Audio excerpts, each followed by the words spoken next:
우리가 살고 있는 이 대한민국에 위기가 참으로 많았습니다. 제가 초등학교 저학년일 때 1, 2학년이었던 걸로 기억하는데요. 그때에 이제 이 나라에 IMF라고 하는 경제 위기가 그때 터졌었습니다. 많은 사람들이 실직했고 또 많은 기업들이 줄도산했고 은행들조차도 그때 살아남지 못한 은행들이 참으로 많았습니다. 그러한 경제적인 위기 가운데에서 이 국민들이 이제 장롱 속에 묵혀둔 금들을 꺼내서 나중에 또 요긴하게 사용했을 돌반지들 같은 거 다 이 나라의 빚을 갚는데 너도 나도 줄을 서서 내어놓는 금모으기 운동들을 통해서 이 나라가 이제 그러한 위기들을 잘 극복했다라고 하는 기억이 제가 초등학교 저학년 때 있습니다. 이러한 이제 제가 경험한 일들뿐만 아니라 여기 계신 분들 이전에 더 어렸을 때 이 나라 가운데 겪었던 위기들도 있었을 것이고 또 우리가 태어나기 이전에 이 나라에 멀지 않은 가까운 역사 가운데 6.25 전쟁이라든지 또 일제 강점기 같은 그러한 위기가 참으로 이 나라 가운데에 많았죠. 세계사를 보면 없어진 민족, 사라진 민족, 또 사라진 국가들도 있습니다. 뭐 소련이라고 하는 나라, 지금 이제 러시아로 그 대가 이어지고는 있지만 그러나 소련이라고 하는 나라와 그 연합 국가가 사라진 지 또 우리 가까운 역사 가운데 있죠. 많은 나라들 또 많은 민족들이 역사 가운데에 그렇게 사라지기도 했습니다. 그런데 여러분, 이 나라와 이 민족은 마치 사명자는 죽지 않는다라고 하는 말처럼 뭔가 많은 위기들을 그렇게 겪어 오면서도 이 나라가 지금까지 이 민족이 여전히 존재하고 있는 그것은 하나님께서 이 나라와 민족을 창조하실 때 이 나라와 민족이 이 시대 가운데 해야 하는 역할이 사명이 반드시 남아있기 때문인 줄로 믿습니다. 그러니 여러분, 사명자는 죽지 않는 것처럼 영화가 이 주인공이 해야 될 역할을 마치고 나서야 그때 주인공이 죽더라도 영화가 마침을 찍을 수 있는 것처럼 하나님이 이 나라 민족을 향한 부르심과 뜻이 있는데 그것을 아직 이 나라가 해야 하기 때문에 하나님은 그러한 위기 가운데서 그러한 어려움 가운데서 이 나라를 지키시고 보존하신 것입니다. 정말로 우리가 그 역사를 되돌아보면 위기 때마다 하나님이 이 나라에 기도하는 자들을 통해서 역사하셨다라고 하는 것을 정말 우리가 알 수 있습니다. 그냥 객관적인 사실로, 그냥 팩트로 우리가 알 수 있는 것은 무엇입니까? 우리가 일제 강점기 때에 독립운동했던 자들, 3.1운동에 만세를 외쳤던 자들, 일제의 총과 칼에 정말 내 목숨을 아끼지 않고 이 나라와 민족을 위해서 피를 흘렸던 자들, 그 자들의 대부분이 기독교인이라는 사실은 이미 역사가 증거하는 팩트 가운데 팩트입니다. 그때 당시에 이 나라의 기독교 인구가 2%도 채 되지 않았습니다. 그런데 그렇게 나라를 위해서 피를 흘리고 나라를 위해서 생명을 다 바쳤던 그러한 자들, 하나님 앞에 기도하는 자들이었고 대부분이 정말 하나님을 신실하게 믿는 정말 하나님 안에서의 그리스도인이었습니다. 그러니 나라를 향한 부르심이 그들 가운데에는 깨어졌을 것이고 알았을 것이고 하나님께서 그것들을 밝히 알게 하여 주사 내가 무엇을 위해 살아야 하는지, 내가 어떻게 살아야 하는지에 대해서 그들 가운데 말씀해 주셨을 것입니다. 그러니 그들이 그들의 인생을 선택하는 데 있어서 개인의 어떤 안위와 또 개인의 어떠한 그냥 내 생존을 위해서 사는 것이 아니라 하나님의 뜻을 위하여서 그들이 사는 삶으로 개인의 인생보다도 더 큰 대의를 위해서 그들이 그렇게 살았다라고 하는 거 우리가 알 수 있습니다. 정말 위기 때마다 그렇게 하나님은 하나님의 사람들을 사용하셨고 또 위기 때마다 그러한 상황과 환경들을 하나님께서 조성하셔서 넘기셨는데 제가 이전에도 여러분들에게 설명드렸던 적이 있습니다. 6.25 전쟁 때 6월 25일 새벽 4시에 북한이 탱크를 밀고 남침을 기습했습니다. 그때 파죽지세로 김일성과 또 이 북한군들이 막 넘어오기를 시작했는데 서울을 그들이 수복하고 3일 동안 서울에서 더 내려가지 않고 휴식하는 시간을 그들이 가졌습니다.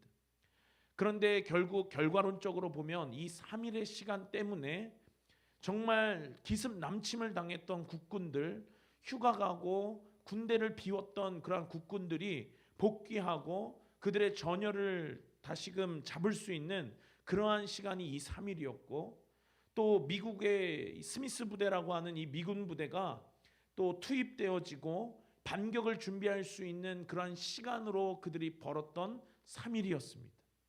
그러니 그들이 왜 3일 동안 서울에서 멈추었는가? 아직도 이것이 의문이지만, 그러나 하나님께서 정말 벼랑 끝에 선 이 나라를 하나님이 지키시고 보호하시기 위하여서 그러한 상황을 하나님이 조성하신 줄로 믿습니다.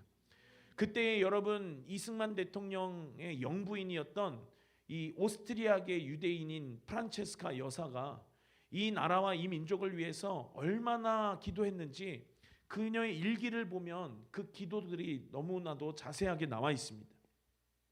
우리가 영화를 보신 분들은 아시겠지만 이승만 대통령도 청년의 때에 하나님을 알지 못했던 자가 한성 감옥에서 하나님을 만나고 하나님을 경험하고 시세를 보며 분별할 수 있는 그런 하나님의 지혜와 이 나라를 향한, 그때는 나라도 없었던 일제시대인데 이 나라를 향한 하나님의 뜻과 꿈과 비전을 갖고 준비되었던 그때 한 청년의 하나님 안에서의 그 열려진 비전이 결국 이 나라가 건국되어지는데 하나님이 사용하시는 한 사람, 하나님의 사람이 된 줄로 믿습니다. 그러니 여러분, 하나님은 이렇게 위기의 때마다 하나님의 비전에 동참하는 자들, 하나님의 뜻을 알고 이 나라를 향한 하나님의 계획을 알고 그것을 꿈꾸며 기도하며 준비하는 자들을 하나님이 사용하신다라고 하는 사실입니다. 그런 자들이 바로 저와 여러분이 되시기를 예수님의 이름으로 축원합니다. 뿐만 아니라 여러분, 더 과거로 가면 일제시대에 임진왜란 여러분 잘 알고 계시죠? 임진왜란 때 소서행장이라고 하는 유명한 일본 장군도 마치 북한이 탱크를 이끌고 막 기습 남침하고 내려온 것처럼 이 일본 바다에서 부산 그리고 쭉 위로 올라가면서 파죽지세로 그 선조가 왕이었던 그때에 이 나라를 밀고 들어왔다라고 합니다.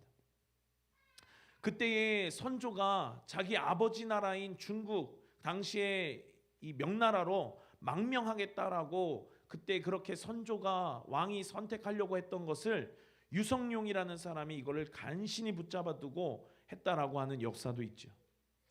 임진왜란은 어떤 전쟁이었냐면 이 나라를 향한 땅 따먹기, 이 나라를 두고 명나라와 일본이 이 조선을 분할하고자 하는 분할 전쟁이다라고 그렇게 이야기를 합니다. 그래서 그때의 북쪽은 명나라가 또 아래쪽은 일본이 이 나라를 먹었으면 우리나라는 그때 이제 사라지고 우리 민족은 그때에 사라지고 많은 역사 속에서나 존재했던 민족과 나라가 되었을 것입니다.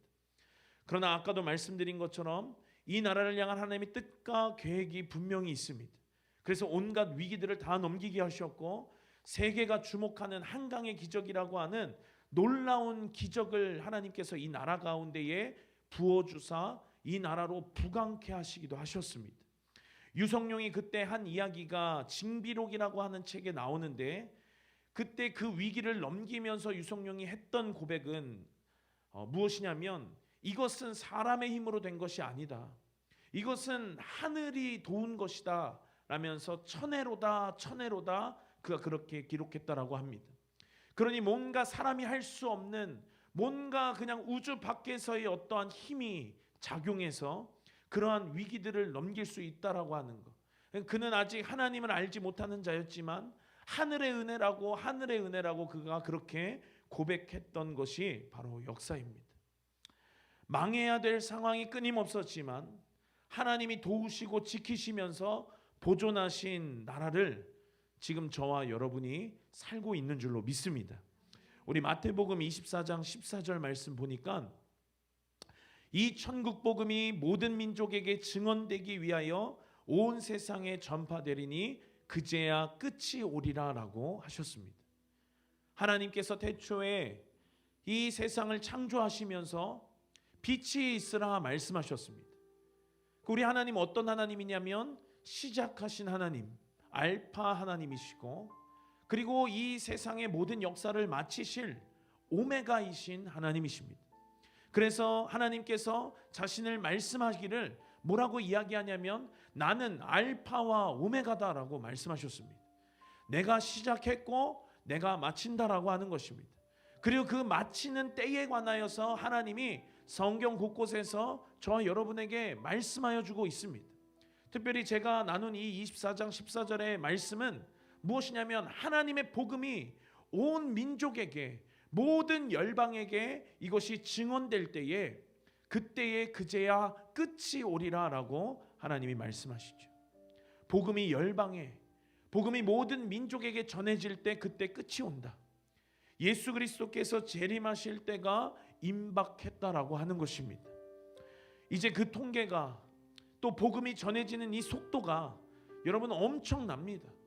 이전에는 미전도 종족이 이만큼 남아 있었더라면 직접 선교사님들이 비행기 타고 지방으로 비행기 타고 미지의 종족으로, 미지의 나라로 직접 갔었어야 했지만, 그래서 이것이 정말 더디게 미전도 종족에게 복음이 전파됐지만, 지금은 이제는 미디어가 발달하고 많은 매체들이 발달하고 또 많은 선교사로 헌신하는 자들을 통하여서 기하급수적으로 이 복음이 전해지기를 시작하고, 그러니 여러분, 저 북한 정말 복음을 알 수 없을 것 같은 그 땅 가운데서도 얼마나 많은 이들이 그 복음을 전해주기 위하여서 노력하는지, 작은 성경책, 쪽복음이라고 하는 것, 또 말씀을 암송해서 또 말씀이 적힌 이러한 종이들, 그러한 것들을 풍선의 라면과 함께 보내기도 하고, 또 미국의 국적을 갖고 있는 사람들을 통하여서 북한 안으로 복음을 가지고 이것이 전하여지기도 하고, 그러니 여러분 얼마나 이것이 기하급수적으로 마치 모래시계가 마지막에 떨어지는 것이 빠르게 떨어지는 것처럼 이 마지막 때에 그 복음이 전해지고 있다라고 하는지 모릅니다. 또 성경이 이야기하는 마지막 때의 징조들, 여러분 우리가 정말 많은 것들을 보지요. 전쟁과 또 지진과 또 기근과 많은 것들이 이 하나님께서 마지막 때의 징조다라고 말씀하시는 그 징조들이 지금 우리가 보고 있는 것입니다. 여러분 정확하게 이 태아가 태어나는 때는 우리는 알 수 없습니다. 예정일이라는 것은 정말 말 그대로 예정일일 뿐이지 그보다 앞설 수도 있고 또 그보다 미루어질 수도 있죠. 그러나 한 가지 우리가 알 수 있는 것은 무엇이냐면 배가 점점 만삭과 같이 불러오고, 또 때로는 그 과정 가운데에서 뱃살이 트기도 하고, 또 이러한 어려움들, 산모들이 겪는 그러한 고충들을 겪으면서 우리가 알 수 있는 것, 이제 이 아이가 태어날 때가 임박했구나라고 하는 것. 그러니 이 마지막 때의 주님 오심의 징조들이 우리는 볼 수 있는 것이고, 그래서 정확하게 몇 날 며칠 몇 시에 주님 오실지 우리는 알 수 없지만, 그러나 그때가 임박했다라고 하는 거, 성경이 말하는 마지막 때의 징조들을 통해서 우리는 알 수 있는 것입니다. 그러니 여러분 이 마지막 때에 하나님의 사람들이 해야 될 일, 이 마지막 때에 그리스도의 몸된 교회들이 해야 될 일들은 무엇이냐? 그것은 열방 가운데에 복음을 전하고, 특별히 열방 가운데 미전도 종족들에게 복음을 전하는 것뿐만 아니라 우리의 가정 가운데 또 우리의 일터 가운데 아직 복음을 접하지 못한 그들에게 복음을 전하는 일인 줄로 믿습니다. 그리고 그러한 일들을 선교하는 그러한 그리스도인으로서, 교회로서 우리의 부르심 앞에 정렬되어질 때에 여러분 궁극적인 그 선교의 끝은 어디냐? 바로 이스라엘의 회복인 줄로 믿습니다. 이 이스라엘의 회복은 마지막 때의 징조 가운데 하나이며, 여러분 로마서 11장 25, 26절에 뭐라고 말씀합니까? 우리 함께 말씀을 찾아서 읽기를 원합니다. 로마서 11장 25절에서 26절의 말씀입니다.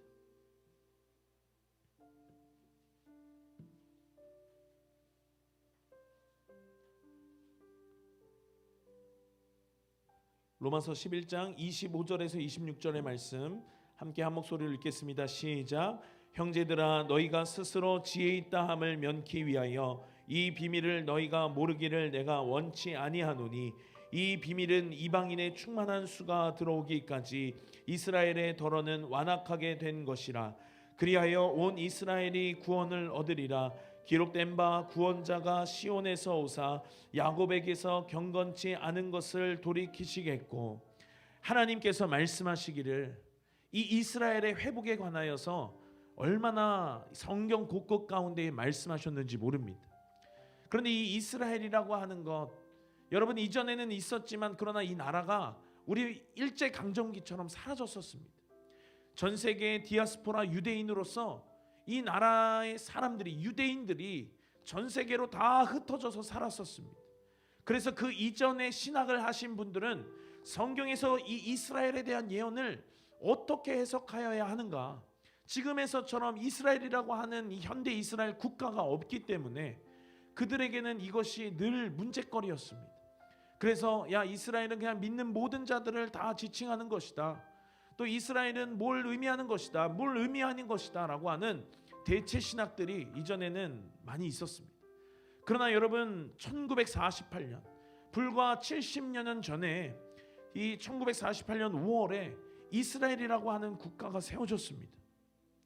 그때의 많은 이 디아스포라 유대인들, 그들 가운데 그 고토로, 그 고향으로 그들이 돌아오기를 간절하게 바랬던 자들도 있지만 그러나 그렇지 않은 자들도 많았습니다. 그러나 하나님은 그 하나님의 시간표 가운데에서 이제는 많은 그 이스라엘 유대인들을 그들의 나라로 회복시키시고 계십니다.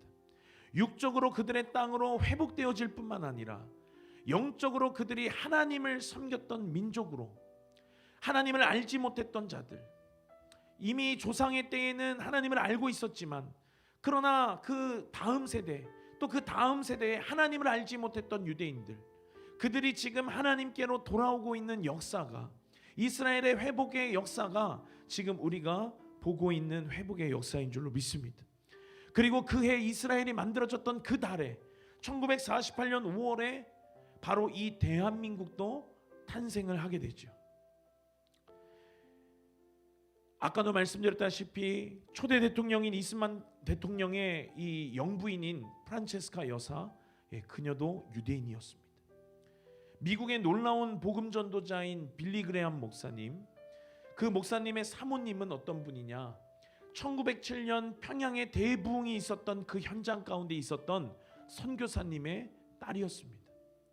그러니 이 빌리 그레함 목사님이 미국에서 라디오 주파수로 많은 복음의 메시지들을 전할 때, 또 함께 기도하는 그 시간에 빌리 그레함 목사님은 알지 못했지만 그러나 그 사모님의 영향을 받아서 미국의 전역에 있는 그리스도인들이 이 나라와 민족을 위해서 함께 기도했었습니다.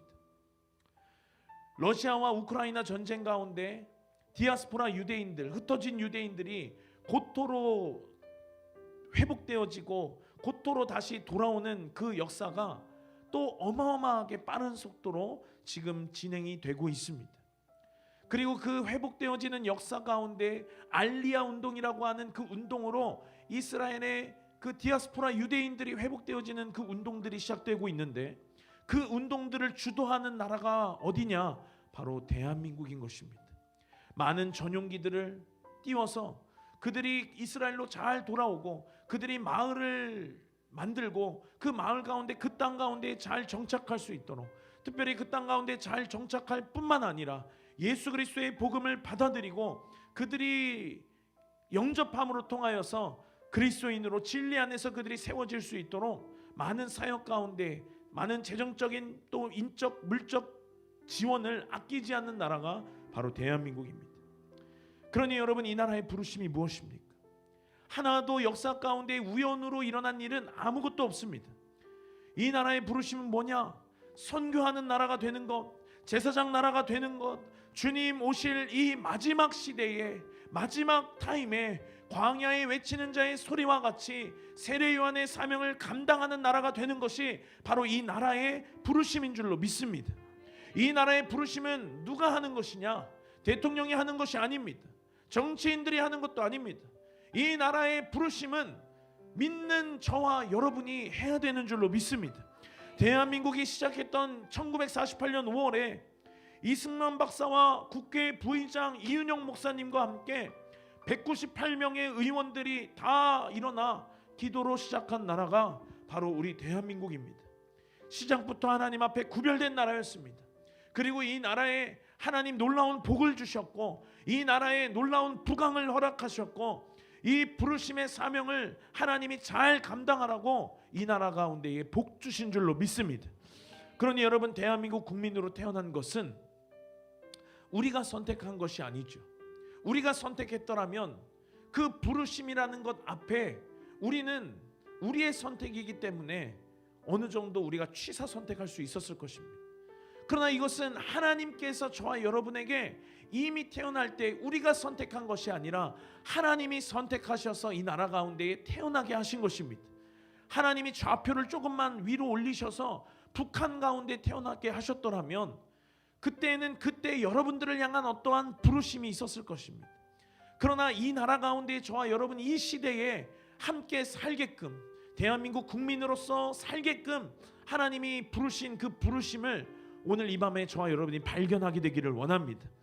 우리 각 개인을 향한 부르심이 있습니다. 동혁이를 향한 부르심, 미진이를 향한 부르심, 세영이를 향한 부르심, 개인의 부르심이 다 다릅니다. 그러나 여러분, 각 인생을 향한 하나님의 부르심이 있는 것처럼, 그 소명이 있는 것처럼 이 교회를 향한 하나님의 부르심과 소명이 있고, 그리고 이 나라와 민족을 향한 하나님의 부르심과 소명이 있다라고 하는 것입니다. 그리고 이 모든 부르심은 서로 충돌하지 않습니다. 이 국가적인 부르심을 우리가 발견할 때, 이 교회의 부르심을 우리가 발견할 수 있는 것입니다. 이 교회의 부르심을 발견할 때 우리 가정의 부르심을 하나님 앞에 발견할 수 있는 것입니다. 이 가정의 부르심을 발견할 때 내 개인의 부르심을 하나님 앞에 발견할 수 있는 것입니다. 더 상위 개념으로 이 모든 것들을 포함하고 있는 것이지, 이것이 서로 충돌하거나 이것이 서로 부딪히지 않습니다. 왜 그런고 하니, 각 개인을 창조하신 이가 여러분들의 가정을 통치하시는 이시며, 여러분들의 가정을 통치하시는 이가 이 나라와 민족을 지키신 이기 때문에 그렇습니다. 그러니 여러분, 국가적인 부르심 안에서 이 교회의 부르심을 발견하고, 이 교회의 부르심 안에서 여러분들의 가정의 부르심을 발견하고, 여러분들의 가정의 부르심 안에서 우리 개인의 부르심을 발견하는 이 밤 되시기를 예수님의 이름으로 축원합니다. 여러분들이 교회 게시판 들어오시면서 정면에 있는 그 아모스 9장의 말씀 외우시는 분들도 계실 테고, 들어오시면서 또 보신 분들 계실 것입니다. 이 교회가 개척될 때 하나님께서 이 교회에 주신 부르심과 같은 말씀입니다. 그리고 이 저 아모스 9장 12절의 말씀 뒤에 11절부터 15절까지 그 단락의 소주제가 무엇이냐면 바로 이스라엘의 회복에 관한 말씀입니다. 이 나라와 민족을 통하여서 하나님은 열방에 복음을 전하기를 원하시고, 진리 안에서 훈련되어지는 예배자들을 세워나가기를 원하십니다. 그것이 하나님이 이 나라와 이 민족을 향한 하나님의 뜻과 계획인 것입니다. 특별히 이 하나님의 놀라운 부르심 안에서 선교하고, 또 많은 예배자들을 세우고, 예배 초소를 세우고, 진리 안에서 말씀으로 훈련하여 하나님 안에서 하나님이 원하시는 그리스도의 신부와 같은 자들, 그리스도 안에서 정렬된 군사와 같은 자들을 일으키기를 원하시는 그 하나님의 계획과 뜻이 이 나라와 민족을 향한 것이고, 이 교회를 향한 일인 줄로 믿습니다. 그러니 하나님께서 사용하시는 그때에 대한민국에 여러분 얼마나 교회들이 많습니까? 그러나 그 많은 교회들, 큰 교회가 큰일하는 것 아니고, 정말 부족하지만, 정말 연약함이 있지만, 그러나 하나님 안에서 잘 준비된 자가 하나님 기름 부으셔서 하나님의 놀라운 일 가운데 서게 되는 줄로 믿습니다. 당시에 말 잘하는 사람들도 있었고, 당시에 젊은 사람들도 있었지만, 하나님께서 굳이 말 못하는 모세를 사용하신 까닭, 당시에 더 잘생기고 더 몸 좋고 더 힘 좋은 그러한 형제들 많았지만 그러나 아들의 이 계수에 들지도 못하는 막내 다윗을 하나님이 사용하신 까닭, 그것은 하나님 마음에 합하게 영적으로 하나님 앞에 하나님의 뜻에 합당하게 준비되어지는 그릇이 되었기 때문입니다. 그러니 여러분, 이 교회가, 저와 여러분이, 우리의 가정이 하나님 안에서 잘 준비되어서 하나님의 뜻에 합당한 우리 각 개인의 삶이요, 하나님의 뜻에 딱 맞는 우리의 가정들이 되시기를 예수님의 이름으로 축원합니다. 그때에 이 나라와 민족을 통하여서 하나님 열방의 복음을 전하실 것이고 진리 안에서 훈련된 예배자들을 하나님 세우실 줄로 믿습니다. 우리가 읽었던 이 이사야서 46장 말씀, 내가 동방에서 독수리를 부르며 먼 나라에서 나의 모략을 이룰 사람을 부를 것이다. 내가 말하였은즉 정령 이룰 것이요 경영하였은즉 정령 행하리라.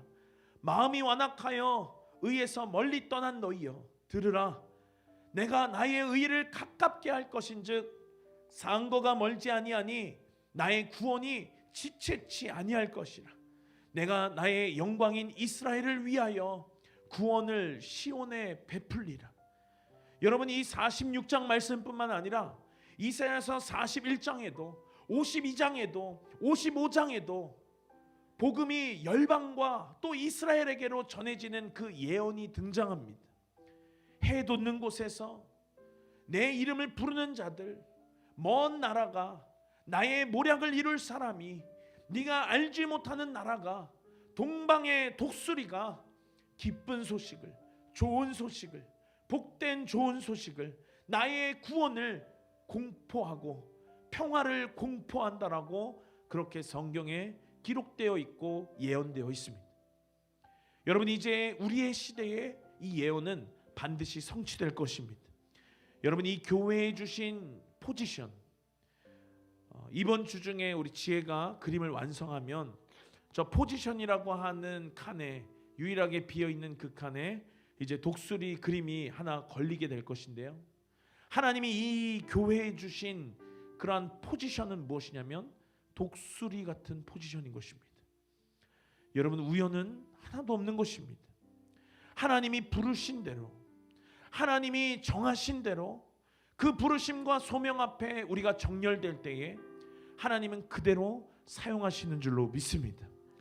1948년 5월 31일 이 나라가 생겨났던 재헌국회가 열렸을 때 하나님, 우리가 광복이 된 것은 하나님이 하신 일입니다. 우리가 이 나라를 만든 것도 우리가 한 게 아니라 하나님이 하신 것이다 라고 고백하면서 우리 다 같이 일어나서 하나님 앞에 감사의 기도를 올려드리며 이 나라의 시작을 하나님 앞에 올려드리자고, 그렇게 탄생한 나라가 바로 우리 대한민국인 것입니다. 그때 국회 부의장이었고 그때 목사님이셨던 그 이윤영 목사님께서 세 가지를 기도하셨습니다. 하나님, 민생의 복락을 주십시오. 그때 북한보다도 못 살았던 이 남한의 대한민국이었습니다. 민생의 복락을 주십시오. 그런데 그 민생의 복락을 통해서 하나님, 이 나라에 남북의 복음 통일을 허락하여 주십시오. 그리고 하나님, 이 나라가 전 세계에 복음을 전하는 나라, 전 세계에 평화를 전하는 나라가 되게 해 주십시오. 이 세 가지를 그 목사님이 기도하면서 하나님 앞에 탄생한 이 대한민국을 올려드리면서 하나님 앞에 기도하여 믿는 자나 믿지 않는 자나 할 것 없이 거기 모인 198명의 국회의원들이 다 하나님 앞에 일어나서 모두가 예수 그리스도의 이름으로 기도드립니다, 아멘 하고 이 나라가 그렇게 시작된 것입니다. 여러분, 우리의 부르심을 기억하기를 원합니다. 우리가 이 땅에서 잘 먹고 잘 살기 위해서 하나님이 우리에게 복을 주신 것이 아닙니다. 하나님이 주신 복을 통하여서 우리가 이 땅 가운데 누릴 것들은 누리지만, 그러나 하나님이 복을 주신 까닭이 무엇이냐? 하나님이 이 나라 가운데 태어나게 하신 까닭이 무엇이냐? 하나님이 이 시대에 나를 살게 하신 이유가 무엇이냐? 그것은 하나님의 복음을 전하고 교회를 세우며 하나님 앞에 진리로 훈련된 예배자들이 먼저 되고 또 그러한 예배자들을 세우는 그리스도의 군대와 같은 자들, 그리스도의 신부와 같은 자들을 깨우시기를 위하여서 하나님 이 시대에 저와 여러분을 부르시고 사용하시는 줄로 믿습니다. 이 부르심을 기억하면서 여러분 이 부르심 앞에 우리가 정렬되어지기를 원하고, 특별히 오늘 선거가 마무리되고 개표가 이루어지고 있죠. 우리는 계속해서 이 나라를 위해서 더욱더 기도해야 될 줄로 믿습니다. 하나님 이 나라가 부르심을 잃어버린 나라가 되지 않게 하십시오.